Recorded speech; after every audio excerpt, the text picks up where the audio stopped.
След първия комплект от 14 приказки, композитора Владимир Наумов създаде още 12 приказки и решихме да го направим в същия формат, защото този формат с приказки, които да се слушат на CD и картини, отделно отпечатани, така че да може детето да ги разглежда, се оказа изключително интересен и удачен, съвсем нов, разбира се.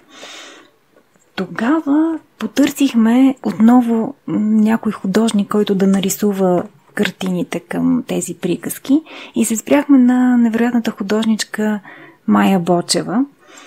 която направи също така едни невероятни картини, така че децата, докато слушат малките приказни истории, които са написани в рими, да се наслаждават на великолепните изображения на героите. И отново, разбира се, опаковахме този комплект в едно прозрачно куфарче, което да събира картините и да е красива опаковка за един невероятен подарък за дете.